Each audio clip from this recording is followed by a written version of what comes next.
Welcome to Reservoir Upstream. Very excited to have you here. Today, we're going to be talking about the supply chain in times of crisis and war. I'm Dane Dunstan with Reservoir. And I want to introduce our group of panelists. We've got a tremendous group here. Eric McNulty, raise your hand when I give you a shout out. Eric is at Harvard with the Director of Research at Harvard's National Preparedness Leadership Initiative. An expert and speaks a lot on crisis management and crisis leadership. Ellen Carey is a VP for Global Policy at Circular. They spend a lot of time looking at the supply chain materials from around the world and where things come from and how to track that. Hi, Ellen. Uffe Ostergaard is the president of Hapag-Lloyd North America, a German shipping company, one of the oldest in the world. A great view of what's going on the oceans. Chris Connor, CEO of the American Association of Port Authorities. So when the ships get to near shore, we see what's happening there. Sergio Gutierrez is CEO of RPM, which is a logistics company in Detroit, Michigan.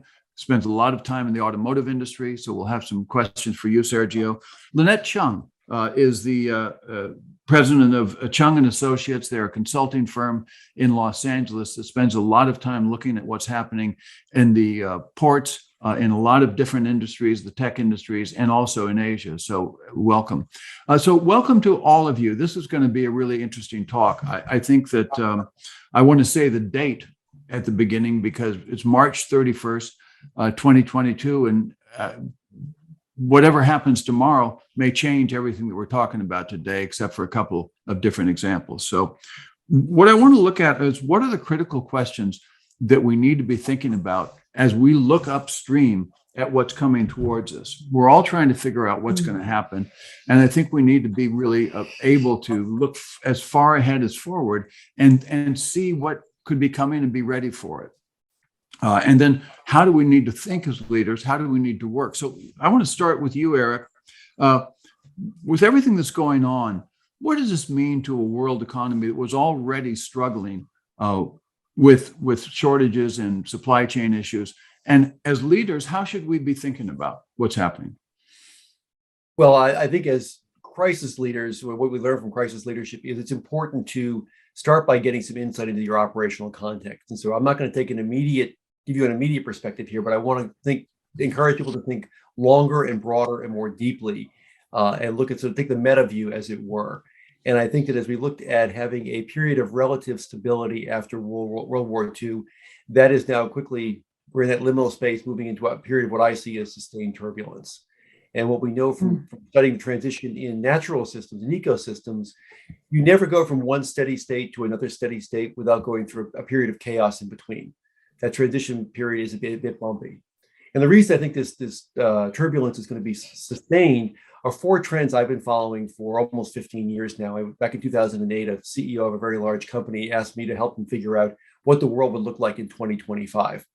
And what that research entailed or revealed was that there were four big trends. We're familiar with all of them, but together the trend lines were clear then and they're even clearer now, shaping the world. The first of those is climate change. And the only thing we know about climate change is that it's happening faster than the scientists are predicting.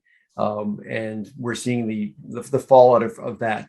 We are seeing the aging of the developed world. And so you're seeing a concentration of wealth still in the global north, with a concentration of youth in the resource-starved, opportunity-starved global south. At that same time, we're seeing rapid urbanization. So we are quickly hitting the point where 75% of the world's population will live in urban areas. And much of that growth is in the global south. When you look at which will be the biggest cities in 2050, only one makes the transition from 1950, and I believe that's Tokyo. But generally, the growth is in the developing world. So that gives us a bit of a recipe for unrest when you have dense populations, cities being built rapidly, often informally, so you don't have the traditional healthcare and public health infrastructure, rapid spread of disease. When you've got shortages of resources and opportunities with a young population, you get the opportunity for unrest. Again, just lots of ingredients going in there. And bringing it all together, we are connected more tightly than ever through travel, technology, and trade. And so the ripple on one side of the world quickly gets to the other side. It's sort of the butterfly effect on steroids. So when I look at those together, I see we're resorting things. And so short term in the economy, I think it's going to be bumpy and tough. It'd be pretty unpredictably unpredictable.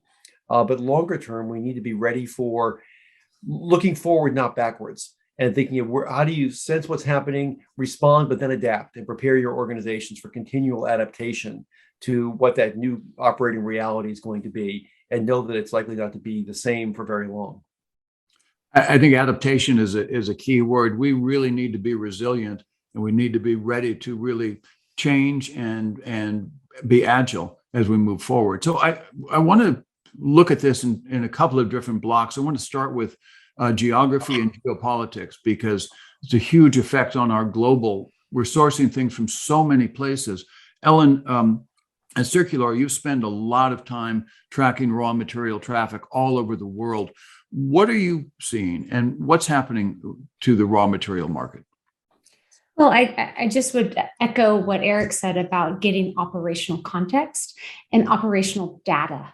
So maybe it wasn't possible 5 years ago, but actually it is today in terms of technology to track a physical material from a raw material to a final production through every step of the process. Circular really got started in the battery space for electric vehicles. So we're tracking most all materials in the cathode and anode of a battery, things like cobalt, lithium, nickel, mica, et cetera, from what's pulled out of the ground to what goes into a car. And so I would say that to give that operational context that Eric is seeking for, that can be real-time data now. It's possible.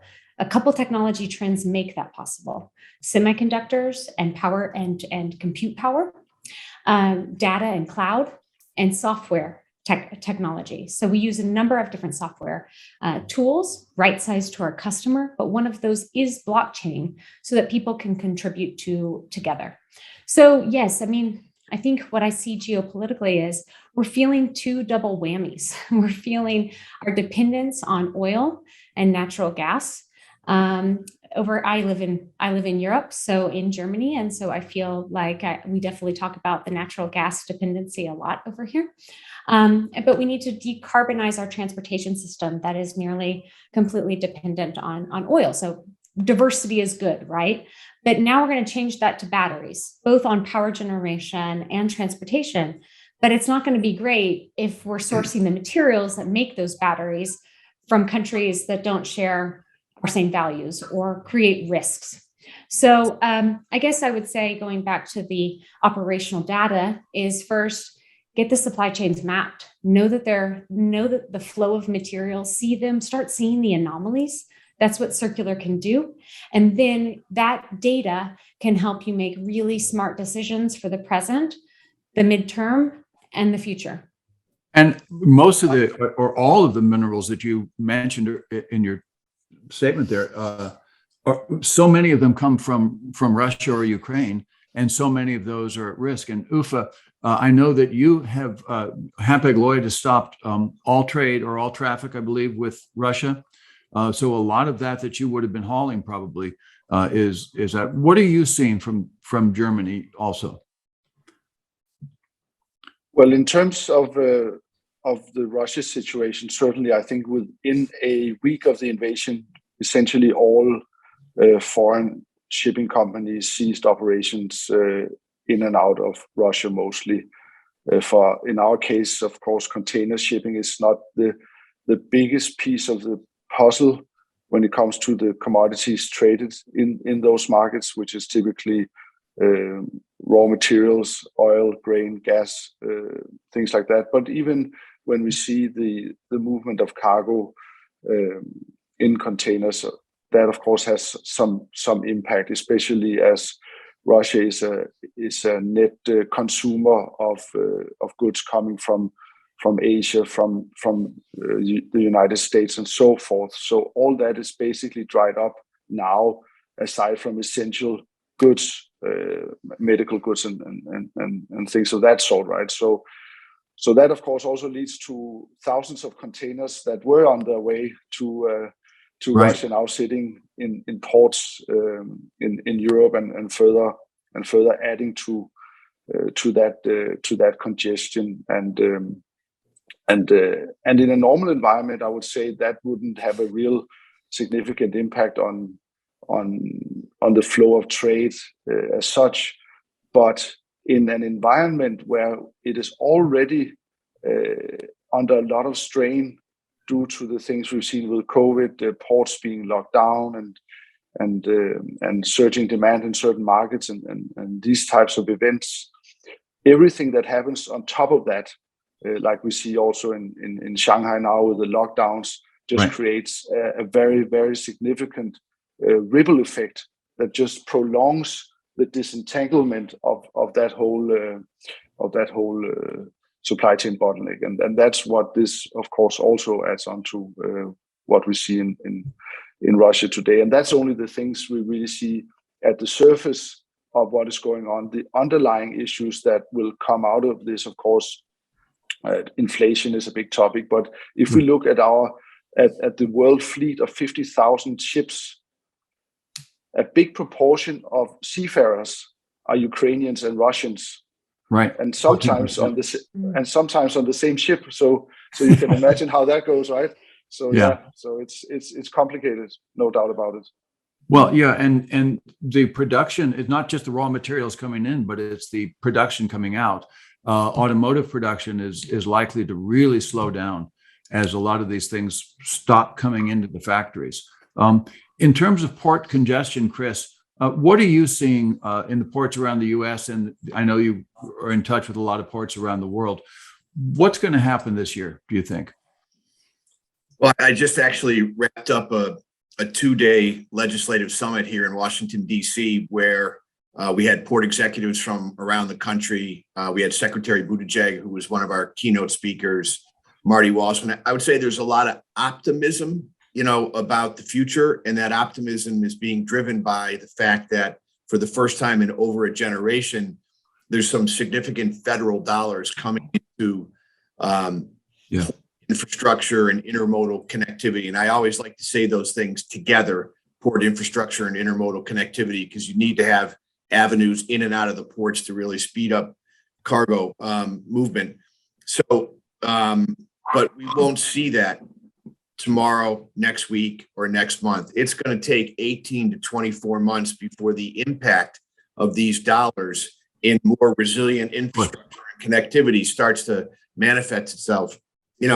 Right now, because of what Uffe was mentioning about the slowdown in China, you're having a bit of a reprieve on the number of vessels that are coming out of China. So if you asked LA and Long Beach today, they would tell you that they're starting to shrink the number of ships queuing. But unfortunately, I believe that's a temporary respite, and we're going to see a resurgence once the human capital issue gets back on track in Shanghai.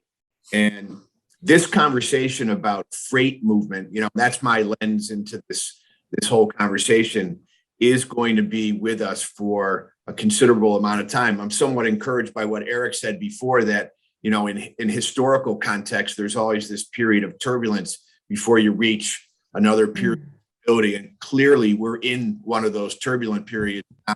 And I think we're going to continue to be there for a while.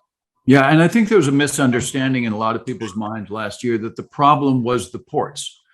And the ports just weren't getting things through and they weren't working enough hours. Problems global, and it's upstream and downstream from all of that. So because of that, though, we saw a lot of slowdowns in the production of a lot of material from copiers and printers to automotive. Sergio, you're in Detroit, and I know you work a lot with the big three and also basically all the big players.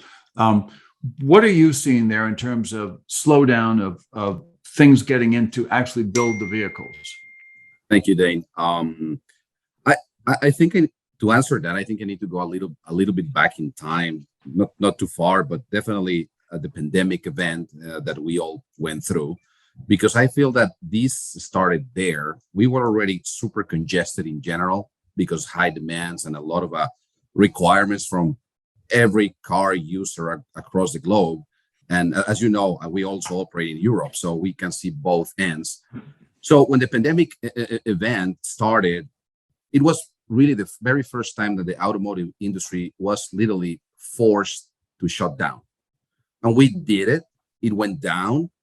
But truthfully, the lack of production started to be more evident and impactful months later. And the interesting thing is that as we were preparing up to come back, I guess it's when we, as the industry, started to realize that the ripple effect was way bigger than we ever thought. We started to see the immediate one was the chip shortage in every single facet. But then, as the world started to heal, if I can put it in these terms, then other components started to fail down.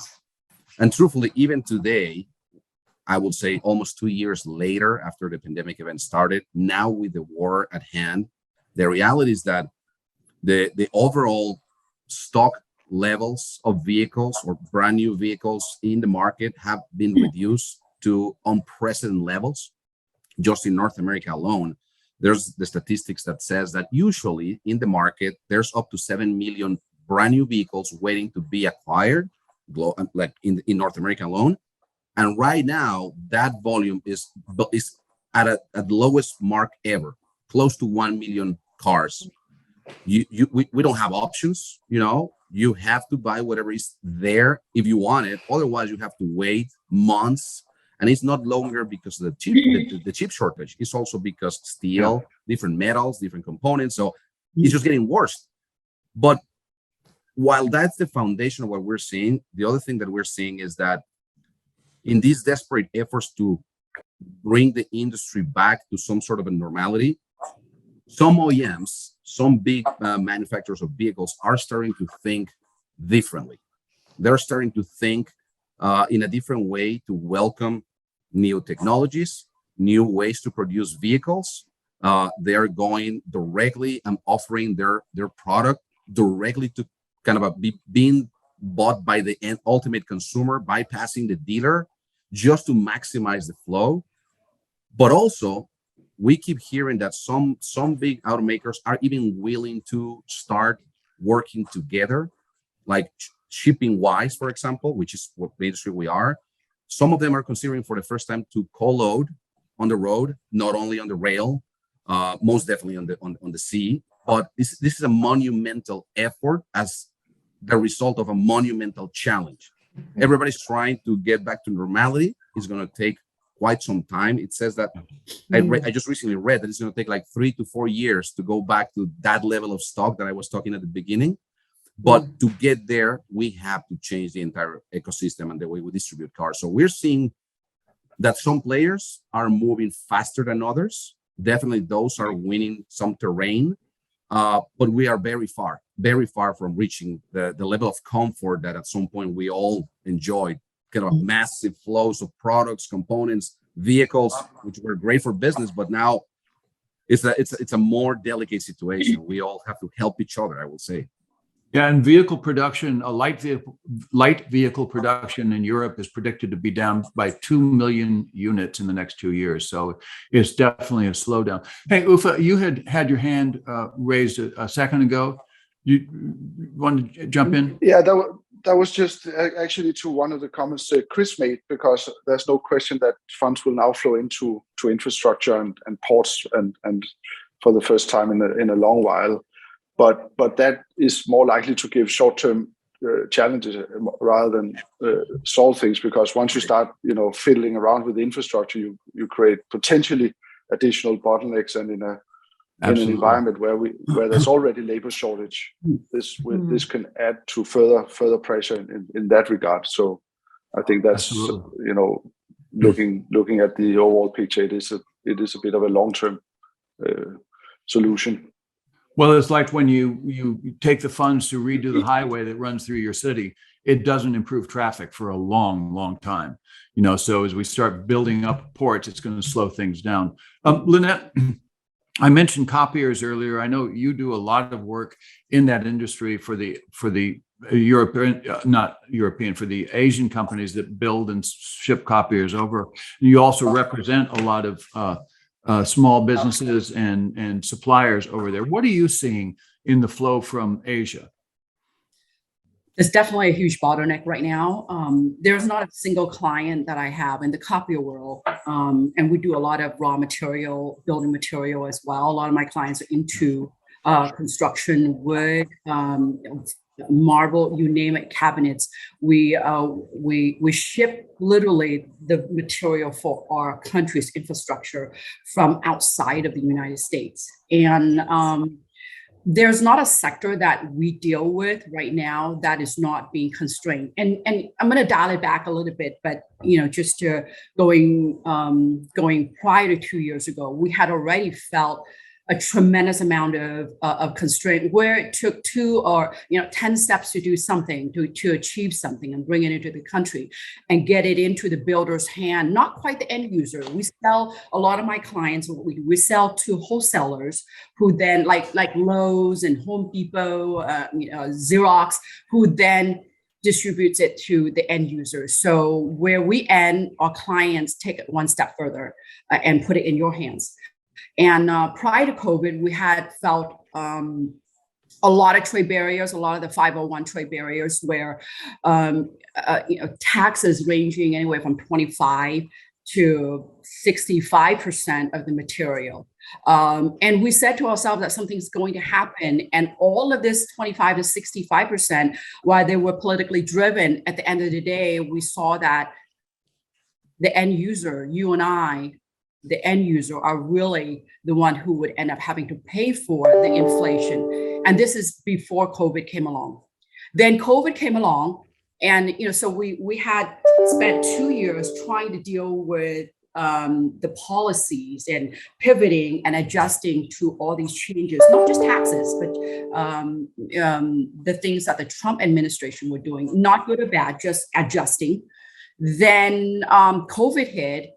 And obviously, we all knew what happened there, where all of the suppliers globally in different time frame were locked down. So, and at some point, we were all locked down together so that no one were able to produce a widget or go out there and dig up a tree and cut it down and sell it as timber.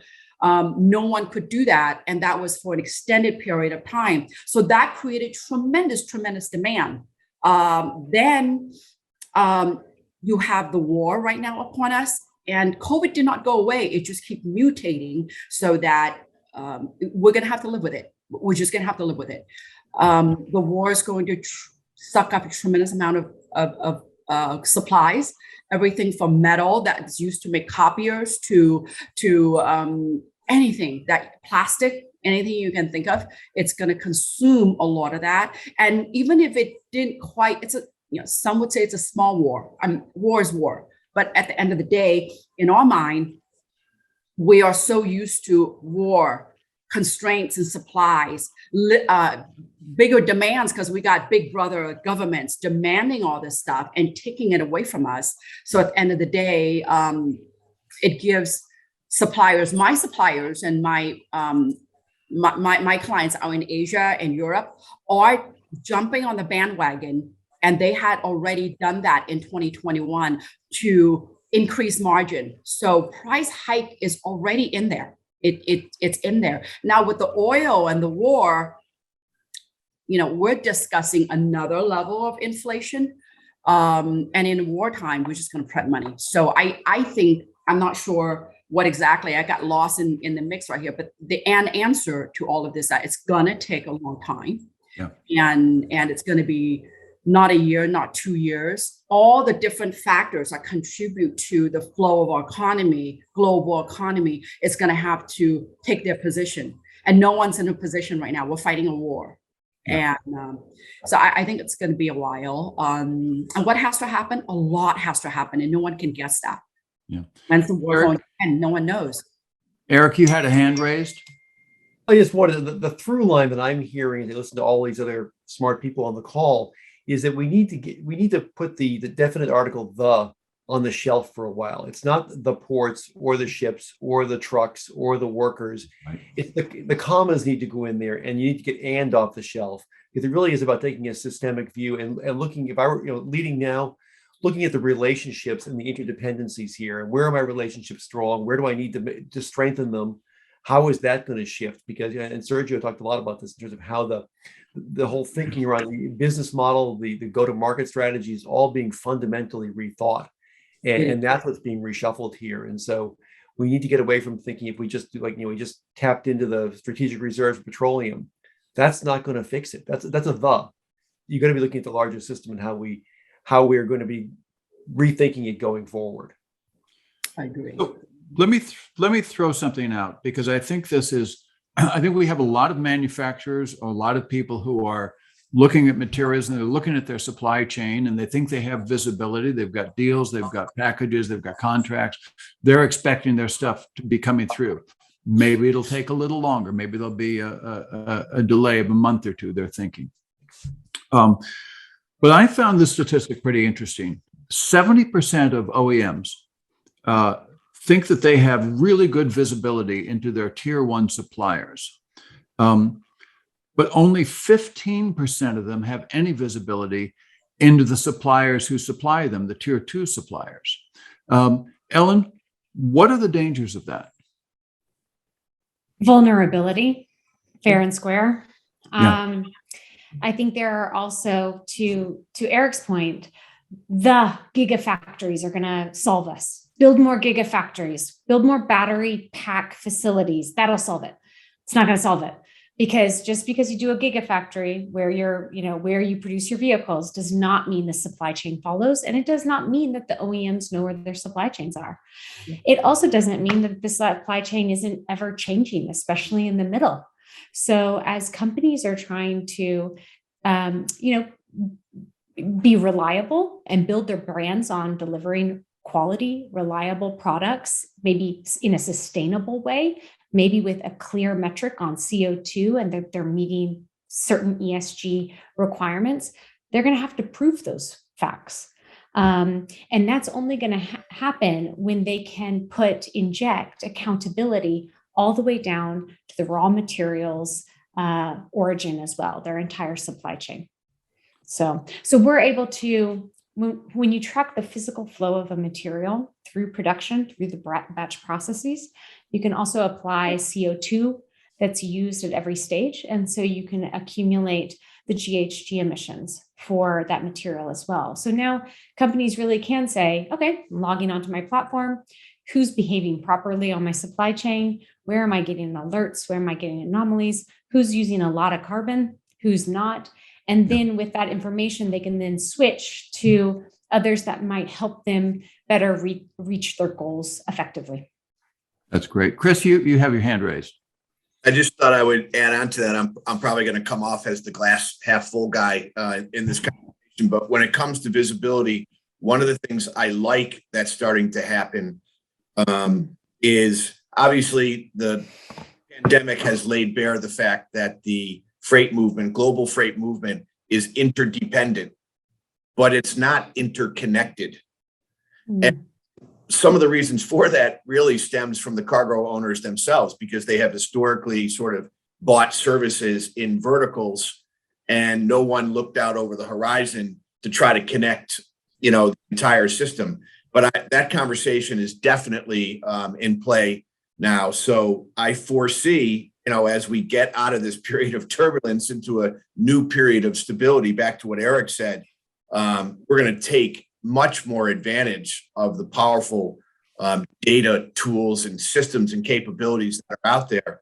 But it's going to take people getting on board with it. And I think in our business, and this is what Uffe thinks about this, the cargo owners probably have the biggest stick, because at the end of the day, they pay to move the goods from point of production to point of consumption. They probably have the biggest influence in changing behavior and getting people to look across the horizon and not in verticals. Sergio, what would you add? Thank you, Dane. So I would like just to add that this principle of change, the concept of change per se, that we all kind of have heard, and that change is necessary and change is the only constant and all this, I think is being tested right now to its limits. And I'm going to tag along on Ellen's comments and Chris's comments. Reality is that, yes, the ultimate shipper is the one that can lead the way into the change in transportation, for example. However, to your original question, Dane, if you only deal with tier one suppliers, you're having a fraction of the vision. It's a very, very small vision. When you're a big shipper of goods, let's say cars, and you deal with tier ones only, you just know that little fraction. Now, this game now is being pushed down to tier two, down to tier three, and even suppliers that no one knows about. But they really have the ability to move things because they have different flexibility, because they have different needs. Of course, they need to be standardized in order to be able to play the big game. But truthfully, for us now is really a challenge and an opportunity to say, should we better focus on creating better standardization, better quality for those smaller suppliers instead of just depending on the tier ones? I believe that it's an absolute need. But the other thing is, for going back to the big shipper, they also need to embrace the fact that it doesn't matter nowadays how rich the rate is. Sometimes it's not even enough, or sometimes the rate, it doesn't really cover the need. Now, finally, for the very first time ever, every shipping process is connected all the way down to the final driver, the final employee, the final worker on the line. And ultimately, it's not about the rate anymore. It's, you can pay me 10 times the money I used to make, but guess what? Now I got used to a new way of living. I am enjoying my family. I have more time to spend with them. Yes, I'm struggling with certain things, but it's not only about the money anymore. It's also about how do you big shipper in between the rate and in between the solutions can kind of find a balance so I don't lose all these things that I have earned in the last 2 years. So it's pretty interesting. So for the shippers, the rate is no longer the one and only solution. They should remain open to hear other components, changing patterns, changing sources of products, kind of going to smaller batches instead of bigger batches in production, and really being able to switch. I'm going to use this plastic stamping plastic molding term. You need to change this piece of equipment over and over again and produce smaller batches instead of going for the long run, a big batch, because we don't even have time for that. So it's about flexibility at its best. So I think just wanted to highlight that. Yeah, that's great. Ellen, what would you add? Well, Sergio makes great points. I guess what I liked Chris also talking about the realization that's happening. And I guess tipping point for me is that just in February, the White House noted its anniversary of the executive order on American supply chains. So making pharmaceuticals, semiconductors, batteries and minerals and materials, and everything more secure. And as part of that, with DOE, they're calling for digital solutions, mapping, greater analysis on all of our supply chains, because they realize the potential to create greater security. And I thought that was really an eye opener there, that it's getting to the White House, it's getting to DC, that this is possible. So can I just to echo what you just said, I have a statistic that 374,000 businesses rely on Russian suppliers, mostly tier two. 90% of them are American companies.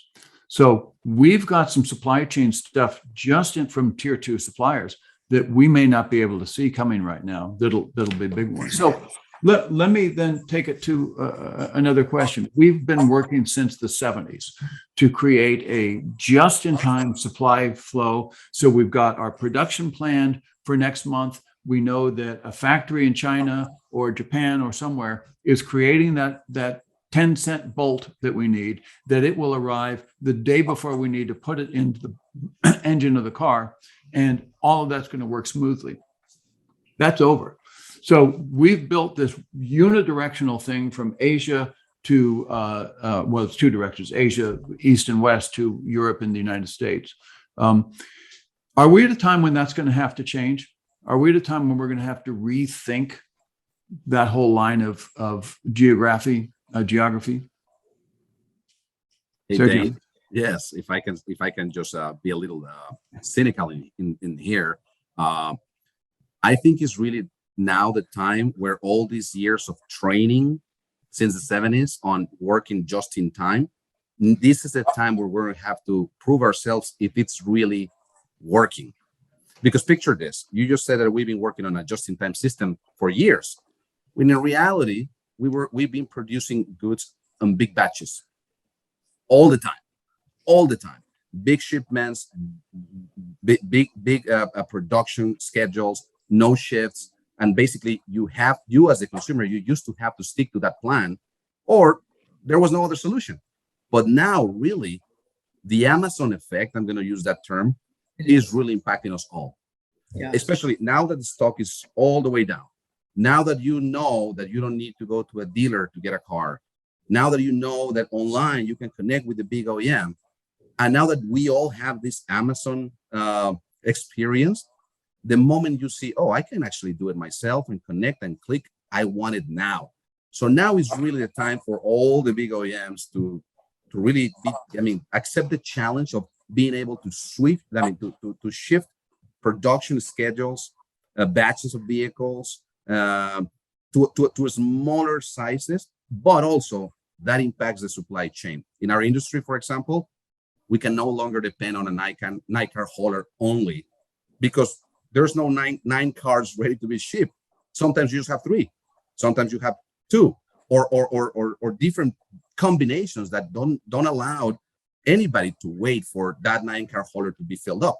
So we have to keep pushing this down and down and down, and literally start playing the game like Amazon does, going back to that end ultimate customer as necessary. But that's the only way you can put your product out there. So I said I was trying to be cynical here, but I think it's the time for us to reapply this. Real quickly to Eric, and then I want to throw something at Liennette.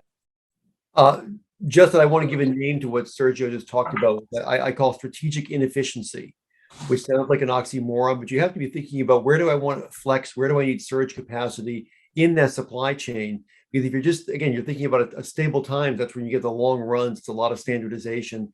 Where all of changing for short runs is inefficient, but it's strategically very smart and actually gets you to where you need to go when you in this kind of turbulent, fast-paced world. So I want to put a foot stamp on that, and also say that Chris may have come up with the term of the day with saying the supply chain is interdependent but not interconnected. There's a real fragility when you're interdependent and not connected. Yeah. And so do that. And with that, throw it to Liennette, who will have something very smart to say, I know. Well, that's what I was going to say, Liennette. How are the Russian sanctions affecting China? And what's going to happen in East Asia as we move forward in this? How are you seeing the relationship and the interconnectedness? It's extremely interconnected. The situation currently right now with a lot of our relationships out there that we're seeing is Southeast Asia is beginning to open up. So you have Vietnam, Singapore, Malaysia, you name it. Southeast Asia is beginning to open up. They've gone from, depending on the country, 2 to 3 weeks quarantine to less than a week to really even paying your way out of it. I won't go there, but they're really opening up. And with that, the employees, these countries, the suppliers are also beginning to really come back full force. So a lot of the supplies that we have depended on Southeast Asia will begin to come back. China is going to play their cards very carefully, very, very carefully. They're very close to Russia. So there is, they supply Russia with whatever they supply. None of us know, but they do a lot of provision to Russia. And then they do probably equal, if not more, provision to us. So the sanction of Russia is going to drag China into that close proximity with Russia. But in my opinion, our addiction, our country's addiction, and the global addiction to cheap material, and China really being the main provider, I'm talking general statistics here. China being the main provision of the cheap material. When you go in a store and something is nothing's $1.99 anymore, but let's say something is $5.99 versus $8.99, You're going to grab the $5.99. It doesn't matter who the sanction is. You're not thinking that deep when you have to save a couple of dollars. Inflation has just hit you. Gas prices are out there, and you got to feed your family. So the addiction that our country have and global economy has on cheap material means that we're going to be really, really mad and angry and maybe want to try to punish Russia, but we're going to be very quick to forgive China. And China is going to play, I'm not a politician, but it is my opinion that they are going to play that card very, very strategically so that you can be mad at them, but you're going to still buy their product. That's great. I think that's really a great point. I want to jump to Chris just for a second. I want to pivot a little bit and go over to Eric mentioned sustainability and climate change. And that conversation may not be front of the stage anymore currently, but it's still critical. Chris, we know that 3% of the world's carbon comes from the shipping trade, from maritime commerce. And the worst effects of that, to be honest, are in the ports or near shore, where people are really suffering. What do you see? How do you see this situation affecting all of the work that's been going on and the commitments to sustainability in the ports? Yeah, it is definitely a big topic. It was a big topic this week in the conference I mentioned that we just wrapped up. Ports are very sensitive to the fact that by and large, they live and operate in pretty densely populated communities.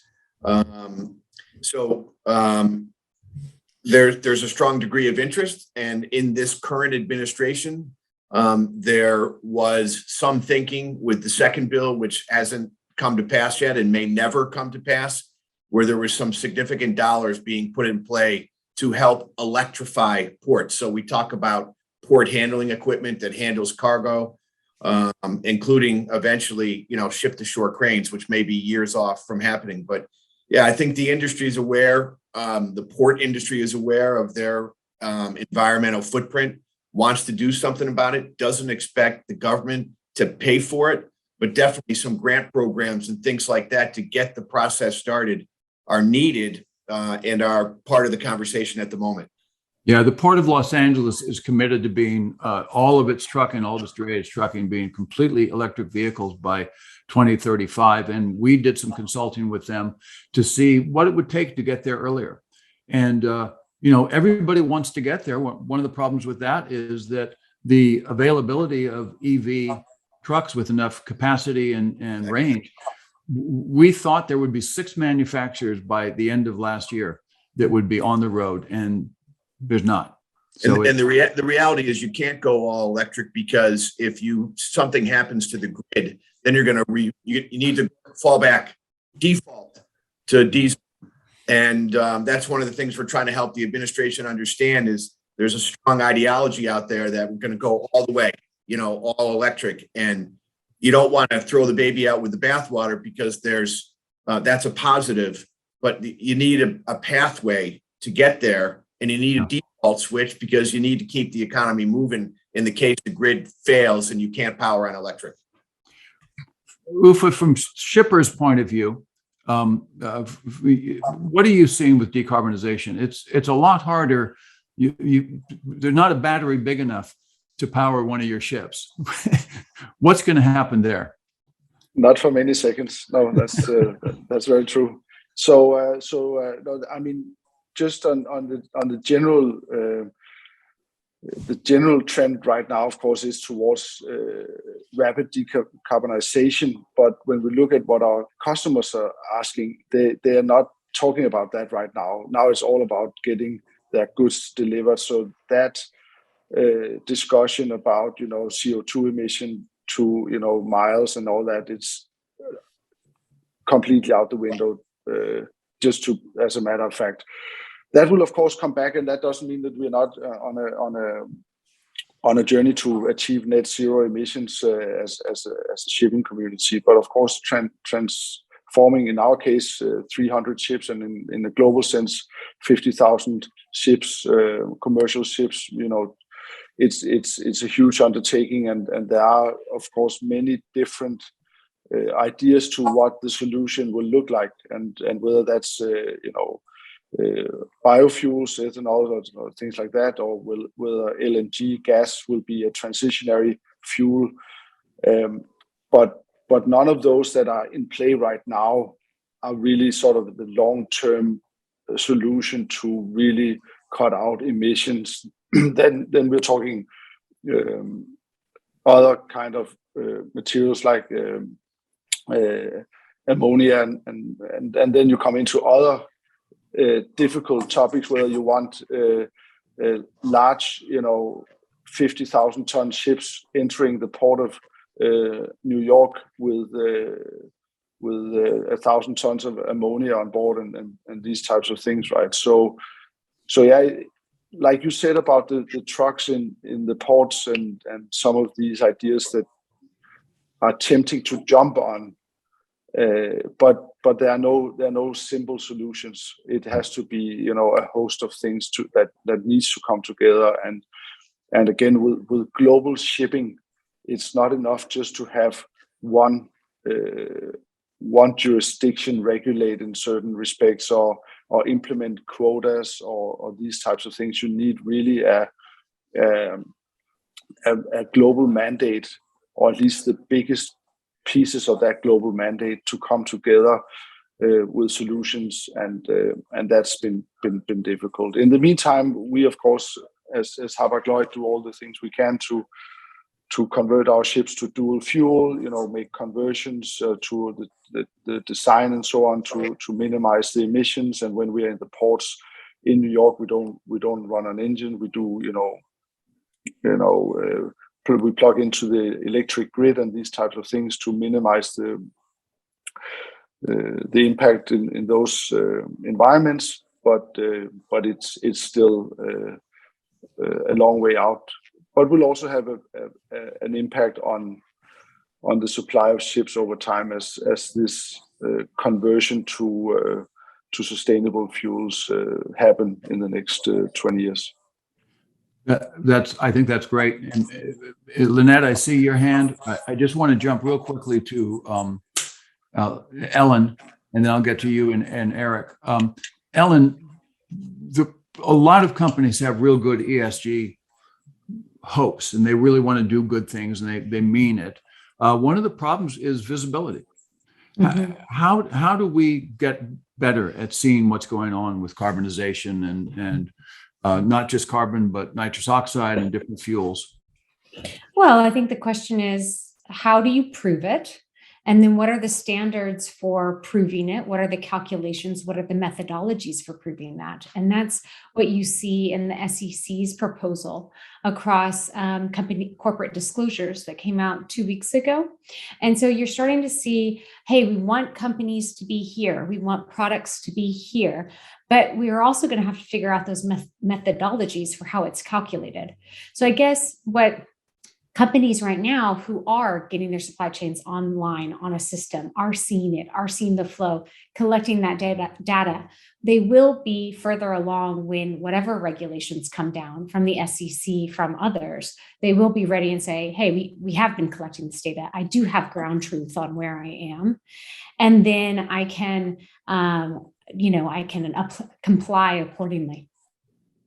Eric, I want to come to you in a second with a meta leadership question, but Liennette, you had your hand raised. Yeah, I just had a quick comment when Uffe was speaking that I've been in countless meetings with my clients in terms of dealing with imports, exports, and boat ships and all kinds of stuff, and not 1 minute had we stopped apologetically here. Not 1 minute had we stopped and talk about emission and the environment and all of that. So shame on us. But I do want to say that needs to be addressed, and I'm glad we're here talking about that and put that in a plan. But that's not the urgency right now. You think the timing of how we take on this major issue into the global arena is going to be very important. If I were to talk to my client right now about emission and environment and all of that. I mean, they're not going to fire me because we're really good friends, but they would want to, they just don't have time for that right now. And I'm not suggesting that we shouldn't talk about that. I'm glad and I'm so proud that we're doing that. But I think that's the reality. There are other urgency that our suppliers and end users and delivery folks and boat, whatever, they are cargo people. There's other urgency that they may be faced with right now. Thanks. I think we all understand that. We all want to do our part, and sometimes it's hard. So we buy a Tesla, but still have the big gas range. So it's a hard kind of thing.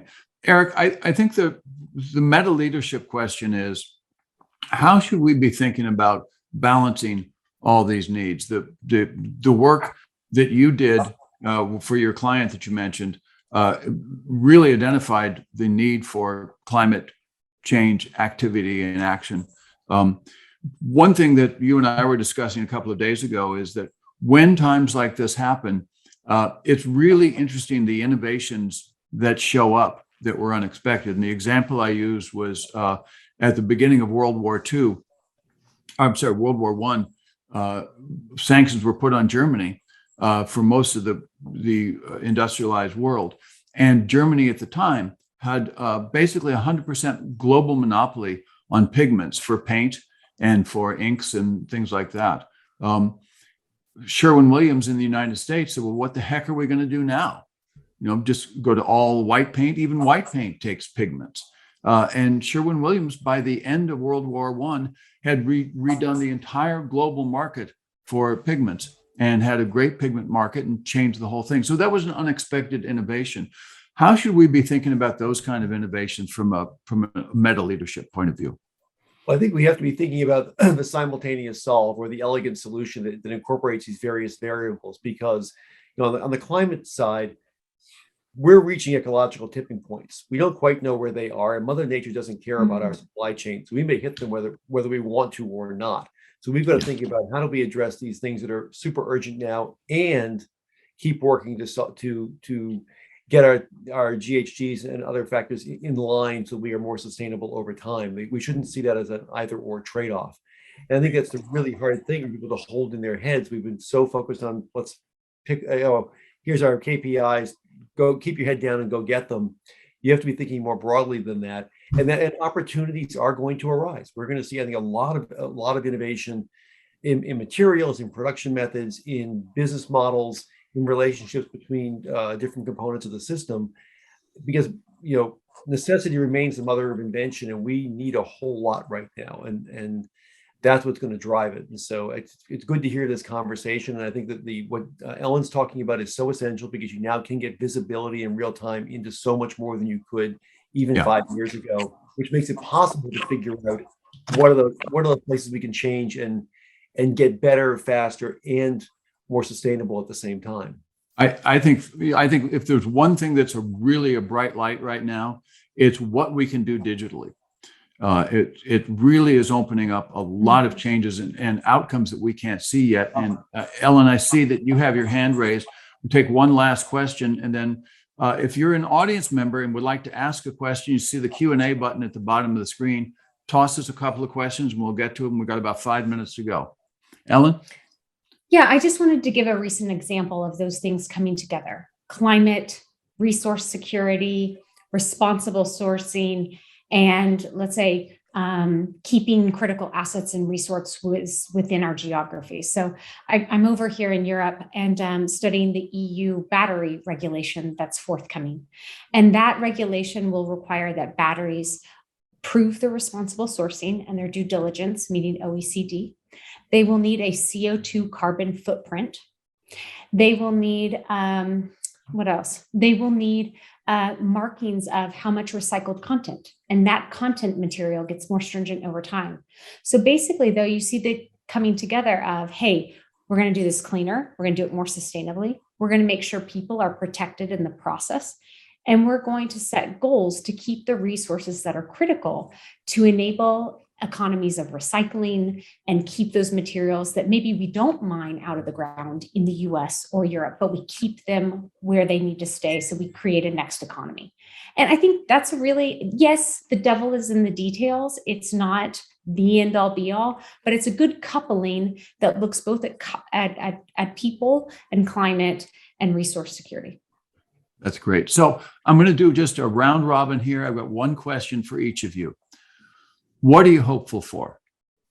Chris, I'll start with you. The interconnected supply chain. I think that's important in so many dimensions. And I think we're on the cusp of making that a reality because, as Eric said, necessity is the mother of invention. Liennette? Accountability across everyone, the workforce to come out of whatever they're doing and be less entitled. Just work is noble. All of us just needs to do our job, take responsibility for who we are and the role we play in this world. From macro level to granular level to the guy who's sitting considering himself homeless on the street. Take accountability. Yeah. Uffe.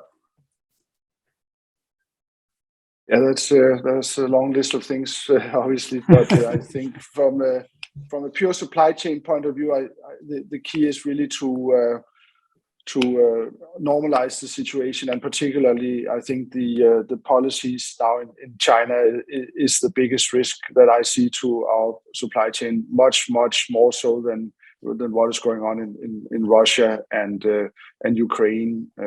If we talk about global supply chains, and if they could come around to normalize their policies, then I think rapidly we would see a significant improvement in the flow of goods. Great, thank you. Eric? I think cooperation, that we as humans are essentially a cooperative species, and we've suppressed that for a long time because we've been so hyper competitive. But you see conversations like this and the ones we're having other places about people working together in very different ways, trying to solve the problems we share collectively. And that's what gives me hope we're going to get there. That's great. Sergio. Thank you. I think I will hope that we all embrace change as the one and only constant, and that we focus on innovation more than trying to ever go back to the good ways of kind of the old school ways of doing things. Ellen, you wrap it. Yeah, just the collective ands that we're all talking about, but the collective realization too, that will create massive momentum to making the changes we need to make. That's great. Well, I'm hopeful for more conversations like this with the six of you, and also with all of us around the world. Really being able to have some talks like this is really great. Thank you all for participating in this, and thanks to the audience. Really appreciate your being here. We're going to be making this available